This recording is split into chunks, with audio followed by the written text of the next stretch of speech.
T G, Pinarayi Vijayan ഏതാണ്ട് ഈ തൊട്ടു മുമ്പിലുള്ള ഇലക്ഷനിൽ രക്ഷപ്പെടാനുള്ള കരുക്കളൊക്കെ ഏതാണ്ട് ഒരുക്കി വെച്ച സമയമായിരുന്നു. ആ സമയത്ത് രാഹുൽ മാങ്കൂട്ടത്തിൻ്റെ ഒരു അറസ്റ്റും ഒരു കേസ് വീണ് കിട്ടിയതുകൊണ്ട് ബാക്കിയെല്ലാം ആ കേസിൽ അങ്ങോട്ട് മറഞ്ഞു പോകുന്ന ഒരവസ്ഥയായിരുന്നു. ആ സമയത്താണ് ഇ ഡി എപ്പോൾ വരും എന്ന് കാത്തിരുന്ന ഇ ഡി ഇപ്പോൾ പഴയ മസാല ബോണ്ട് കേസും ഒക്കെ ആയിട്ട് ബന്ധപ്പെട്ട് ധാരാളം കേസുകൾ ഉണ്ടല്ലോ ഇ ഡിയുടെ കയ്യിൽ, വേണമെങ്കിൽ ഉപയോഗിക്കാൻ. അപ്പോൾ ഇ ഡി ഇപ്പോൾ അതിൻ്റെ ഒരു പ്രൊസീജിയർ പൂർത്തിയായത് ഇപ്പോഴാവാം. എന്തായാലും ഇപ്പോൾ ഇ ഡി നോട്ടീസ് മുഖ്യമന്ത്രിക്ക് നേരിട്ട് കിട്ടിയിരിക്കുന്നു എന്നാണ് ഇന്നത്തെ വാർത്ത. വിശദാംശങ്ങൾ വന്നു തുടങ്ങുന്നേ ഉള്ളൂ. നാളെയും തുടർന്ന് നമുക്ക് സംസാരിക്കാൻ പറ്റും. പ്രൈമറിലി ടി ജിക്ക് ഈ കേസിനെ കുറിച്ച് എന്ത് തോന്നുന്നു? കിഫ്ബി ഒരു സംശയാസ്പദമായ ഓപ്പറേഷനാണ് തുടക്കം മുതൽ. അത് തോമസ് ഐസക്കിൻ്റെ ഒരു കുബുദ്ധി. കാരണം ഈ പണം തിരിമറി നടത്തിയാൽ പിടിക്കാൻ വളരെ ബുദ്ധിമുട്ടുള്ള ഒരു ഏരിയയാണ് ഷെയർ മാർക്കറ്റ്. അതുകൊണ്ടാണ് ഇവർ ലണ്ടൻ സ്റ്റോക്ക് എക്സ്ചേഞ്ചിൽ കൊണ്ടുപോയിട്ട് ഇത് ലിസ്റ്റ് ചെയ്യിക്കുക. കിഫ്ബി എന്ന് പറഞ്ഞിട്ട് പുതിയൊരു സ്ഥാപനം തുടങ്ങുക. എന്നിട്ട് ആ കിഫ്ബിയിലേക്ക് നമ്മളുടെ പെട്രോളിൻ്റെ സെസ് ഇതുപോലെയുള്ള സ്ഥിര വരുമാനം, ഗവൺമെൻറ്റിന് ഉറപ്പുള്ള വരുമാനം, അതൊരിക്കലും മുടങ്ങില്ല. പെട്രോൾ അടിക്കുമ്പോഴെല്ലാം സാറ് സെസ് കൊടുത്തോടെ ഇമ്മീഡിയറ്റ് കിട്ടുന്ന കാശാണ്. ഈ കാശ് മുഴുവൻ കിഫ്ബിയുടെ ഫണ്ടിലേക്ക് മാറ്റുക. എന്നിട്ട് ഒരു സ്കൂളിൽ ഒരു ഷെഡ് പണിയണമെന്നുണ്ടെങ്കിൽ കിഫ്ബി അതിന് പണം അനുവദിക്കും. അപ്പം അന്ന് നമ്മളുടെ സുധാകരൻ PWD മിനിസ്റ്ററായിരുന്നു, ജി സുധാകരൻ പറഞ്ഞു, പണ്ട് ഞാനൊരു 4-5 ഡിപ്പാർട്ട്മെൻറ്റിന് മുമ്പിൽ തലചൊറിയണമായിരുന്നു PWDക്ക് കാശ് കിട്ടാൻ. ഇപ്പോൾ ഒരു തമ്പുരാൻ കൂടെ വന്നിരിക്കുന്നു, അവിടെ കൂടെ പോയി തൊഴുതാലേ കാശ് കിട്ടും. ഇതാണ് കറക്റ്റ്. സുധാകരൻ കൃത്യമായിട്ടത് പറഞ്ഞു. ഇപ്പം നമ്മൾ തൊഴുതുകൊണ്ടിരിക്കുന്ന തമ്പുരാന്മാരെ കൂടാതെ ഒരു തമ്പുരാൻ കൂടെ വന്നു, അവൻ കാശെല്ലാം കൂടെ ആ തമ്പുരാൻ്റെ കയ്യിൽ കൊടുക്കും, അവിടെ പോയി തൊഴുതിട്ട് നമ്മൾ കാശ് മേടിക്കും. എന്നിട്ട് കിഫ്ബിയുടെ പദ്ധതി എന്ന് പേരും PWDക്ക് പേരുമില്ല. ഇതാണ് സുധാകരൻ എന്ന് പറയുന്നത്. ഈ സാധനം it has become so complicated, സാമാന്യ ബുദ്ധിക്ക് വഴങ്ങുന്നില്ല. അപ്പോൾ ആളുകൾക്ക് ഇതിനകത്ത് അഴിമതി എന്താ. പിന്നെ തോമസ് ഐസക്കിന് ഇത് ന്യായീകരിക്കാനൊരു സാമർഥ്യമുണ്ട്, അതേ കൊണ്ട് ഇങ്ങനെ പിടിച്ചു നിൽക്കുന്നു. പക്ഷേ ഇ ഡി ഈ ഡോക്യുമെൻറ്റ്സ് വെച്ച് ഓപ്പറേറ്റ് ചെയ്യുന്ന ഒരു സ്ഥാപനമാണ്. അപ്പോൾ അവർക്ക് എല്ലാ ഡോക്യുമെൻറ്റും കയ്യിൽ കിട്ടുന്നവരെ അവർക്ക് മുന്നോട്ട് പോകാൻ പറ്റില്ല. അതില്ലാതെ അവർ പോയി കഴിഞ്ഞാൽ അപ്പം കോടതിയുടെ പിടി വീഴും. Everything has to be documented. അത് ഡോക്യുമെൻ്റ് ഇല്ലാതെ ഇ ഡിക്ക് ഒരു കേസും ഫ്രെയിം ചെയ്യാൻ പറ്റില്ല. ഡോക്യുമെൻറ്റ്സ് ഉണ്ടായി വരാനും കിട്ടി വരാനും ഒക്കെ സമയമെടുക്കും. എന്ന് മാത്രമല്ല, ഈ ഞാനൊരു താപ്പാന എന്ന് പറയുമ്പോൾ ഒരു നെഗറ്റീവ് അർത്ഥത്തിൽ നോക്കണ്ട, IAS-കാരിലെ വലിയൊരു താപ്പാനയാണ് KM എബ്രഹാം. റിട്ടയർ ചെയ്തിട്ടും റിട്ടയർ ചെയ്യാതെ നിൽക്കുന്ന KM എബ്രഹാം, VP ജോയി, നമ്മളുടെ ജയകുമാർ, ഇപ്പോൾ തിരുവിതാംകൂർ ദേവസ്വം ബോർഡിൻ്റെ ചെയർമാൻ, ഇവരൊക്കെ റിട്ടയർ ആയിട്ട് കാലം എത്രയാണെന്നറിയാമോ? ബട്ട് സ്റ്റിൽ അവർ വെരി ഹൈ പൊസിഷൻസിൽ എംപ്ലോയ് ചെയ്ത് നിർത്തിയിരിക്കുകയാണ്. കാരണം അവർക്ക് ഈ അടിയും തടയും പയറ്റും കസർത്തും ഒക്കെ അറിയാവുന്നവരാണ്. അപ്പോൾ അതവർ തുടർന്ന് വന്നിരുന്നു. സർവീസിന് ശേഷവും പിണറായി വിജയൻ ആ സർവീസ് കിട്ടണം, അതിനു വേണ്ടിയിട്ട് ഇവരെയൊക്കെ നിയമിച്ചു. അല്ലാതെ കൊള്ളാവുന്ന IAS-കാർ വേറെ ഇല്ലാഞ്ഞിട്ടാണ്. അതെ. ഈ ജയകുമാർ ഇപ്പോൾ IMG-യുടെ ഡയറക്ടറായിരുന്നു. വാസ്തവത്തിൽ IMG-യിലുള്ള പോസ്റ്റ് ഡയറക്ടർ ജനറൽ എന്നാണ്. ഡയറക്ടർ ജനറൽ എന്നുള്ള പോസ്റ്റ് കേഡർ IAS-കാർക്കുള്ളതാണ്. അതുകൊണ്ട് അത് ഫില്ല് ചെയ്യാതെ അവിടെ നിർത്തിയിട്ട് ഡയറക്ടർ എന്ന് പറഞ്ഞൊരു താൽക്കാലിക പോസ്റ്റ് ഉണ്ടാക്കി അവിടെ റിട്ടയർഡ് IAS-കാരനെ നിയമിച്ചു. ജയകുമാർ ആണെങ്കിൽ പുള്ളിക്ക് ഇങ്ങനെ കുഴപ്പമൊന്നും, പുള്ളിക്കാൾ എത്രയോ ജൂനിയറാണ് ഇപ്പോഴത്തെ ചീഫ് സെക്രട്ടറി ജയതിലക്. ഈ ജയതിലകിന് ജയകുമാർ റിപ്പോർട്ട് ചെയ്യണം. പുള്ളിക്ക് അതിൽ കുഴപ്പമില്ല, ഈ ലാവണം കിട്ടിയാൽ മതി. റിപ്പോർട്ട് ചെയ്യുന്നത് തൻ്റെ ജൂനിയറായിട്ട് സർവീസിലിരുന്ന ആളിനാണ് എന്നുള്ള ചളിപ്പൊന്നുമില്ല. അപ്പോൾ ഇങ്ങനെയൊക്കെ നമുക്ക് KM എബ്രഹാം, ഇതുപോലെ നമ്മളെ ജോമോൻ പുത്തമ്പുരയ്ക്കലിലൊരു കേസൊക്കെ വന്നില്ലേ, ഡിസ്പ്രപ്പോർഷനേറ്റ് അസറ്റിൻ്റെ കേസ്. അത് KM എബ്രഹാം സുപ്രീം കോടതിയിൽ പോയിട്ടൊരു സ്റ്റേ ഓർഡറൊക്കെ വാങ്ങിച്ചൊക്കെ നിൽക്കുകയാണ്. അത്രയ്ക്ക് സാമർഥ്യമുള്ള ഓഫീസേഴ്സാണ്. സാമർഥ്യമോ ദുസ്സാമർഥ്യമോ. അപ്പോൾ ഇവർ നടത്തിയ ഓപ്പറേഷൻ പിടിക്കാൻ പ്രയാസമാണ്. സ്വാഭാവികമായിട്ട് ഇ ഡി ഇത് കണ്ടുപിടിച്ച് വരാൻ താമസം. അങ്ങനെ വന്നപ്പോൾ ഈ ഇ ഡിയുടെ കിഫ്ബിയുടെ ചെയർമാനായിട്ട് മുഖ്യമന്ത്രിയെ വെച്ചു. അത് തോമസ് ഐസക്കിൻ്റെ വേറൊരു സാമർത്ഥ്യം. കാരണം ഇത് അവസാനം അലങ്കോലമായിട്ട് മുങ്ങുകയാണെങ്കിൽ ഈ കാർന്നവരും കൂടെ ഉണ്ടെങ്കിലേ എനിക്കൊരു രക്ഷയുള്ളൂ, ഇല്ലെങ്കിൽ കാർന്നവർ നമ്മളെ കൈയൊഴിഞ്ഞ് കളയും. അതുകൊണ്ട് ബുദ്ധിപൂർവ്വം മുഖ്യമന്ത്രിയെ അതിൻ്റെ ചെയർമാനായിട്ട് വെച്ചു. തോമസ് ഐസക് എന്തോ എക്സൊഫീഷ്യോ അംഗം എന്നൊക്കെ പറയും. ഇല്ലാത്ത വാക്കുകളൊക്കെ ഇംഗ്ലീഷ് ലാറ്റിൻ വാക്കുകളൊക്കെ ഉണ്ട് ഇതിൽ. ഇവർക്ക് രക്ഷപ്പെടാൻ വേണ്ടിയിട്ട് പഴുതുകളാണ് ഇതൊക്കെ. എന്നിട്ട് ഈ ഓപ്പറേഷൻ എല്ലാം ഐസക്കിൻ്റെ കയ്യിലായിരിക്കുകയും ചെയ്യും. സാറ് ആലോചിച്ചു, ഈ കേരളത്തിൽ ഇതുപോലത്തെ ഒരുപാട് പ്രസ്ഥാനങ്ങളുണ്ട്. കിഫ്ബി അവസാനം ഇവരുടെ CAG-യുടെ ഓഡിറ്റ് ഇതൊക്കെ വന്നു.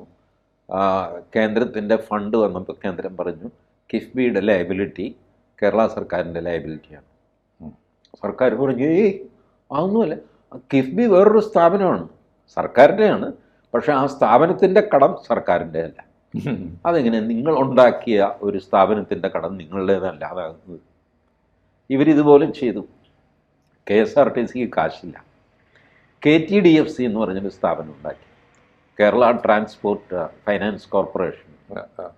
ഇവരുടെ ജോലി എന്താണെന്ന് വെച്ചാൽ പൊതു മാർക്കറ്റിൽ നിന്ന് കടമെടുത്തിട്ട് KSRTCക്ക് കടമെടുക്കുക.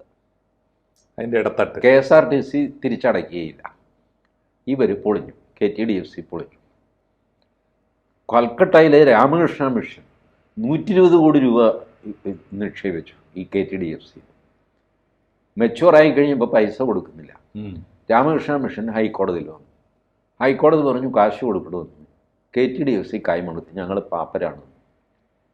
ഹൈക്കോടതി സർക്കാരിനോട് പറഞ്ഞു, അത് നിങ്ങളാ. സർക്കാർ പറഞ്ഞു KTDFC പൊളിഞ്ഞാൽ ഞങ്ങൾ എന്ത് ചെയ്യാൻ? ഹൈക്കോടതി ചൂടായി, what nonsense, it is a company floated by you, നിങ്ങളാണ് അതിൻ്റെ ഗ്യാരണ്ടർ. എന്നിട്ട് നിങ്ങളിപ്പോൾ കാശില്ല എന്ന് പറഞ്ഞാൽ മര്യാദയ്ക്ക് കാശ് കൊടുക്കണമെന്ന്. പിന്നെ കൊടുക്കുമോ, കുറേശ്ശെയായിട്ട് കൊടുക്കും. Something happen. അതിൻ്റെ പിന്നെ ഫോളോ അപ്പ് ന്യൂസ് ഒന്നും വന്നില്ല. ഈ പരിപാടി എത്രയോ വർഷമായിട്ട് കേരള സർക്കാർ നടത്തിക്കൊണ്ടിരിക്കുന്നു. സംശുദ്ധമായ തട്ടിപ്പാണ്. എന്നാൽ തട്ടിപ്പാണെന്ന് നിങ്ങൾക്ക് കണക്കിൽ ബോധ്യപ്പെടുത്താൻ പറ്റില്ല. കാരണം സാറ് ലോൺ എടുത്തിട്ടില്ല. സാറ് ഫ്ലോട്ട് ചെയ്തൊരു കമ്പനിയാണ് ലോൺ എടുത്തത്. ആ കമ്പനിയുടെ എക്സ്-ഒഫീഷ്യോ ചെയർമാനാണ് സാറ്. സാറിനെ ലയബിളാക്കാൻ പറ്റില്ല. അതിന് കമ്പനി നിയമത്തിൻ്റെ ഒരു 178(1)(C എന്ന് പറഞ്ഞൊരു വകുപ്പ് ഇങ്ങനെ ഇട്ട് കളിച്ചുകൊണ്ടിരിക്കുക. മരണം വരെ. അത് കഴിഞ്ഞിട്ട് ഇവരെല്ലാം മുകളിലേക്ക് പോവുക, അതോടെ കേസ് തീർന്നു. പ്രതികൾ മരിച്ചു കഴിഞ്ഞാൽ കേസ് തീർന്നു. ഇങ്ങനെ ഇട്ട് നിരക്കുന്ന കേസ് പബ്ലിക്കിന് ഒന്നും മനസ്സിലാവില്ല. ഒന്നും മനസ്സിലാവും. കാരണം നമ്മുടെ തലയ്ക്ക് മുകളിൽ കൂടെ പോകുന്ന ഓപ്പറേഷൻസാണ് ഇതുപോലെ. ഇപ്പോഴും സാറ് നോക്കിയോ, കേരളത്തിൽ എത്ര പേർക്ക് ക്രിപ്റ്റോ കറൻസി എന്ന് വെച്ചാൽ എന്താണെന്ന് മനസ്സിലായിട്ടില്ല, അറിയില്ല. മനുഷ്യർക്ക് മനസ്സിലാവാത്ത ഭാഷയിൽ പറയുകയും ചെയ്യും. Bit coin. ബട്ട് ഇതൊക്കെ എക്സിസ്റ്റ് ചെയ്യുന്നു. ഇതിൻ്റെ പുറത്താണ് ഈ ഡീലിങ്സ് ഒക്കെ നടക്കുന്നത്. ഇപ്പോൾ വന്ന ബാർക്ക് റേറ്റിങ്ങിലെ പ്രശ്നമില്ലേ, അതെ, അതിൽ ക്രിപ്റ്റോ കറൻസി വഴിക്കാണ് പേയ്മെൻറ്റ്. എന്താ ഈ ക്രിപ്റ്റോ കറൻസി? ആരിത് ഇങ്ങനെ പേയ്മെൻറ്റ് നടക്കുന്നു? സാധാരണ ഒരു ബാങ്ക് ഇല്ലാതെ പാരലൽ ബാങ്കിങ് സിസ്റ്റം വല്ലതും ഉണ്ടോ? ഇതൊന്നും ആർക്കും വ്യക്തമല്ല. അതുകൊണ്ട് എനിക്കും സാറിനും വേണമെങ്കിൽ പറയാം, അവനിതൊക്കെ ബിറ്റ് കോയിൻ ഏർപ്പാടല്ലെന്നേ എന്ന് പറയുമ്പോൾ കേട്ടിരിക്കുന്നവർ പേടിച്ചു പോകും. എന്തോ വലിയ ഏർപ്പാടാണ്. ഇതെന്താണ് എന്ന് ചോദിച്ചാൽ ചോദിച്ചവൻ ബുദ്ധിയില്ലാത്തവനെന്നുള്ള അർത്ഥം. അതുകൊണ്ട് ചോദിക്കില്ല. എനിക്കറിയില്ല എന്ന് പറയുന്നത് മോശമല്ലേ? പിന്നെ അതുകൊണ്ട് കിഫ്ബി ഏർപ്പാട് എന്താണ് എന്ന് സത്യസന്ധമായിട്ടൊന്ന് ക്ലീനായിട്ട് പറ എന്ന് പറഞ്ഞാൽ പ്രതിപക്ഷത്തിനും അറിയില്ല, ഭരണകക്ഷിക്കും അറിയില്ല. ഈ പാർട്ടി അണികളൊന്നും അതുകൊണ്ട് ചോദിക്കുകയില്ല. ചോദിച്ചു കഴിയുമ്പോൾ ഇങ്ങനെ പറയും, അവർക്ക് മറ്റേ കുമാരപിള്ള സാറിൻ്റെ താത്വിക അവലോകനം പോലെ പറയും. പിന്നെ ഈ മണ്ടന്മാർക്കൊന്നും അറിയില്ല എന്ന് പറയുന്നത് മോശമല്ലേ? അതെ, ഇതേ രീതിയിൽ പറയും സാർ, ഫൈനാൻഷ്യൽ ജാർഗൺസ് വെച്ചിട്ട്. അതെ അതെ. വെർട്ടിക്കലി ഓപ്പറേറ്റഡ് ഒരു എന്താ അതിനൊരു പേരെന്തെങ്കിലും പറയും. ഇതൊക്കെ പറഞ്ഞു കഴിയുമ്പോൾ നമുക്കിത് മനസ്സിലാവില്ല, ആളുകൾ അങ്ങ് വിടും. ചുരുക്കത്തിൽ ഇപ്പോൾ ഈ ജാർഗൺസ് വെച്ച് തോമസ് ഐസക്ക് ഉണ്ടാക്കിയ ട്രാപ്പിൽ പിണറായി വിജയൻ വീണുപോയി എന്നാണോ? അല്ല, പിണറായി വിജയൻ ഇതിൻ്റെ ഡീറ്റെയിൽസ് അന്വേഷിക്കുകയില്ല. ഒരു വിശ്വാസത്തിൻ്റെ പുറത്ത് ചെയ്യും. നമുക്ക് കാശ് വേണം, കേന്ദ്ര സർക്കാരിൽ നിന്ന് കിട്ടാവുന്ന അത്രയും മേടിച്ചെടുത്തു, അതിൻ്റെ ഓവർ ഡ്രാഫ്റ്റും ഒക്കെ കഴിഞ്ഞ് നിൽക്കുന്നു. How to make money. അപ്പോൾ ഇവിടുത്തെ മാർക്കറ്റിൽ നിന്ന് എടുക്കാം. ഇവിടെ പ്രതിപക്ഷത്തിൻ്റെ പ്രധാന ഒരു പോയിൻ്റ് അതാണ്. നിങ്ങൾ ഈ 9.72% പലിശയ്ക്കോ മറ്റോ അവിടെ കടമെടുക്കുന്നതിന് പകരം ഇവിടെ ചുമ്മാ സ്റ്റേറ്റ് ബാങ്കിൽ നിന്ന് കടമെടുക്കുന്നു. സർക്കാരിൻ്റെ ഗ്യാരണ്ടി കൊടുത്ത് നിങ്ങൾക്ക് കടം കിട്ടില്ല എന്നാണ് തോമസ് ഐസക് പറയുന്നത്. ഏതായാലും ഇവർക്ക് പൈസ വേണം. അപ്പോൾ ഇങ്ങനൊരു സെറ്റപ്പ് ഉണ്ടാക്കി മൊത്തം നിയന്ത്രണം, സർക്കാർ ഫണ്ടിൻ്റെ മൊത്തം നിയന്ത്രണം കിഫ്ബിയുടെ കയ്യിലാണ്. അതുകൊണ്ടാണ് സുധാകരൻ പറഞ്ഞത് കിഫ്ബി പുതിയ തമ്പുരാനാണ്. സകല ഡിപ്പാർട്ട്മെൻറ്റ്, സാധാരണ ഫൈനാൻസ് ഡിപ്പാർട്ട്മെൻറ്റ് വരെ പോയി കഴിഞ്ഞാൽ കഴിഞ്ഞു, അത് കഴിഞ്ഞാൽ പൈസ കിട്ടും. അന്ന് പക്ഷേ ഇത് പ്രതിപക്ഷവും പഠിച്ചില്ല അല്ലേ ഇതിൻ്റെ ഒരു അപകടം? പ്രതിപക്ഷം പഠിക്കുകയൊക്കെ ചെയ്തു. വലിയ വാഗ്വാദമൊക്കെ നടന്നു വി ഡി സതീശനും തോമസ് ഐസക്കും തമ്മിൽ. ബട്ട് എന്ത് ചെയ്യാനാണ്, സർക്കാരിന് ഭൂരിപക്ഷമുണ്ട്, അവരതുമായിട്ട് മുന്നോട്ട് പോയി. പ്രതിപക്ഷത്തിന് പ്രത്യേകിച്ചൊന്നും ചെയ്യാനുണ്ടായിരുന്നു. അപ്പോൾ തെരുവിൽ യുദ്ധം ചെയ്യാന്ന് പറഞ്ഞാൽ ഈ കിഫ്ബിയൊക്കെ it should be reduce to a single മുദ്രാവാക്യം. മനുഷ്യന് മനസ്സിലാകുന്ന ഒരു മുദ്രാവാക്യത്തിലേക്ക് ഇത് കൊണ്ടുവരണം. അങ്ങനെ കൊണ്ടുവരാൻ പറ്റില്ല. അതുകൊണ്ടാണ് നമ്മുടെ ഹർഷദ് മേത്ത മുതലുള്ള ഈ ഷെയർ മാർക്കറ്റിൽ കളിക്കുന്ന കള്ളന്മാരൊക്കെ ഫൈനലി അവരിറങ്ങിപ്പോകും. കാരണം അവർക്ക് ഇതിൻ്റെ നൂലാമാലകൾ അറിയാം, നമുക്ക് അറിഞ്ഞുകൂടാ. എന്ന് പറഞ്ഞാൽ കിഫ്ബിയിൽ ആരെയും ശിക്ഷിക്കാനാവില്ല എന്നാണോ ടി ജി പറഞ്ഞു വരുന്നത്? ഇ ഡി വിചാരിച്ചാൽ പോലും അല്ല, ഇപ്പം എന്തോ പിഴയിടും കിഫ്ബിക്ക് എന്നല്ല അല്ലേ, ഇതിന് വലിയ കോൺസിക്വൻസ് ഇല്ലാതെ ഇപ്പോൾ ഇ ഡി കേസ് വന്നപ്പോൾ തന്നെ പറയുന്നുണ്ട് ഇതിനങ്ങനെ ജയിൽ ശിക്ഷയോ സംഗതിയൊന്നുമില്ല. ഒരു ചട്ടം ലംഘിച്ചു, അതിനൊരു പിഴയുണ്ട്. നമ്മളൊരു ട്രാഫിക് നിയമം ലംഘിച്ച് കഴിയുമ്പോൾ ഒരു 500 രൂപ പിഴയിടില്ല, അതുപോലത്തെ പിഴ. ആ പിഴ ഇവരടക്കിയില്ല. പിന്നെ ആ പിഴയും അതിൻ്റെ പലിശയൊക്കെ ആയിട്ട് അതിങ്ങനെ കൂടി കിടക്കും. ഒരിക്കലും തീരൂല എന്നർത്ഥം അല്ലേ? ആരും ശിക്ഷിക്കപ്പെടുകയില്ല. ശിക്ഷിക്കപ്പെടാൻ പ്രൊവിഷനില്ല. പിഴയ്ക്കുള്ള പ്രൊവിഷനേ ഉള്ളൂ എന്നാണ് TV-ക്കാർ പറയുന്നത്. എന്ന് പറഞ്ഞ ഒരു ഇലക്ഷൻ വാർത്തക്കപ്പുറം ഇതിനൊരു ഒരു ഒരു ഒരു മുന്നേറ്റമൊന്നും സാധ്യതയില്ല. വളരെ പതുക്കെ മുന്നേറുമായിരിക്കും, വളരെ പതുക്കെ. ഫൈനാൻഷ്യൽ കാര്യങ്ങളായതുകൊണ്ട്, ഡോക്യുമെൻറ്റ്സ് ആവശ്യമായതുകൊണ്ട് ഇ ഡി ഇങ്ങനെ അന്വേഷിച്ച് പതുക്കെ ഓരോ ഡോക്യുമെൻ്റൊക്കെ ആയിട്ട് എടുത്ത് ഒക്കെ വന്നു കഴിയുമ്പോൾ നേരം വിളിക്കും. തീർച്ചയായിട്ടും എന്തായാലും അതിന് ഡീറ്റെയിൽസ് വരട്ടെ, നമുക്ക് ഇനിയും ഇതിനെക്കുറിച്ച് സംസാരിക്കേണ്ടി വരും. ഏതായാലും പ്രാഥമികമായിട്ട് ഇപ്പോൾ കിഫ്ബിയുടെ ഒരു അടിത്തറ എന്താണ്, അതിൻ്റെ ഒരു എങ്ങനെയാണ് അത് മനുഷ്യനെ പറ്റിക്കുന്നത് എന്നൊരു ധാരണ ആയല്ലോ, ജനങ്ങളോട് നമ്മൾ പറഞ്ഞല്ലോ. നന്ദി.